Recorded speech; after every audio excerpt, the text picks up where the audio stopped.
Thank you very much, Mr. Chairman.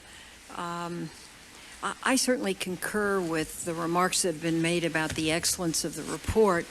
I'm just sorry I couldn't get it until the meeting, so I had to spend my time reading it during the meeting, which, Mr.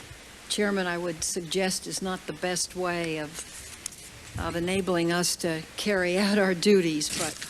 But Senator, as you know, we made the original non-redacted version available in both the House and the Senate Intelligence Committee rooms, and I understand that you took advantage of that.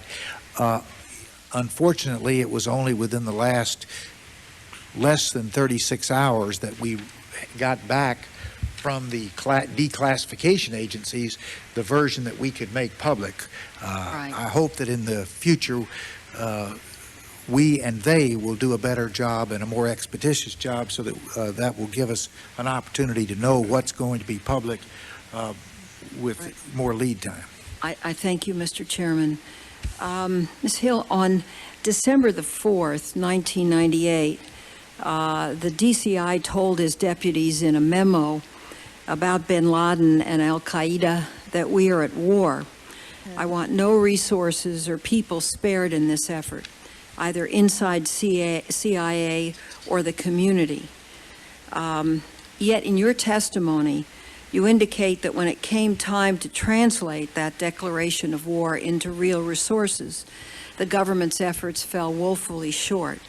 Specifically, you concluded that the allocation of intelligence community resources did not adequately reflect a true war against bin Laden. For example, you point out in 1999, the CTC at CIA had only 3 analysts assigned to the bin Laden network worldwide. And after 2000, that number had risen to just 5, and that things were even worse outside the CIA. The International Terrorism Analytic Unit at FBI had in place only 1 analyst to address al-Qaeda. This out of an intelligence budget of literally billions of dollars every year. Now, it really concerns me,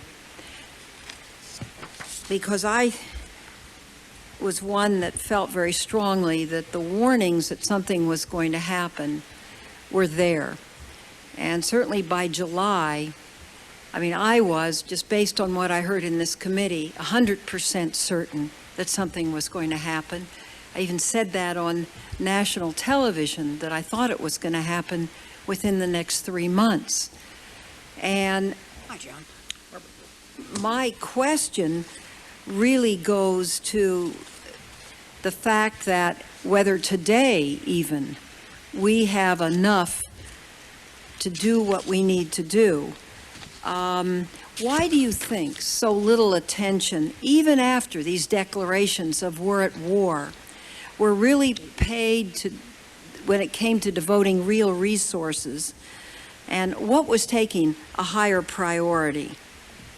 I think that we have asked that to many people in the community, and I will give you, and again, I have to be careful the details of it because we're in a public session, but I think what we are hearing is that there were other priorities, that the intelligent, one reaction would be that people would tell you is that the intelligence community responds to its customers, customers being other parts of government that are tasking them to come up with intelligence on certain items, and that in some respects, there were customers that they had to satisfy, they felt they had to satisfy and were told to satisfy on other topics other than al-Qaeda. So that was one issue that we've heard. We have heard in the FBI on the resources. There was as we just discussed with Senator Shelby, there were not many. There was like 1 strategic analyst for al-Qaeda in the FBI. There were some more analysts on operations, and there was a much bigger emphasis in the FBI on operations, on cases, investigations, as opposed to strategic analysis, even though it was on al-Qaeda, which was a high threat. But their mission was more focused on actual prosecutions and cases. So I think, as with any resource issue, it was a question of other priorities, customers demanding other things, and the agencies responding to that. Do you believe that today there's sufficient resources?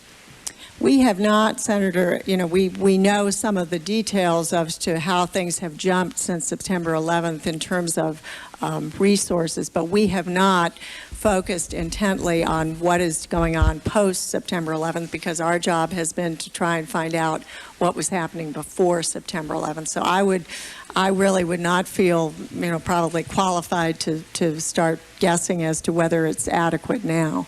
On page 15, Senator, we will have another round after this round. I don't even get the time that our question took up. Never mind.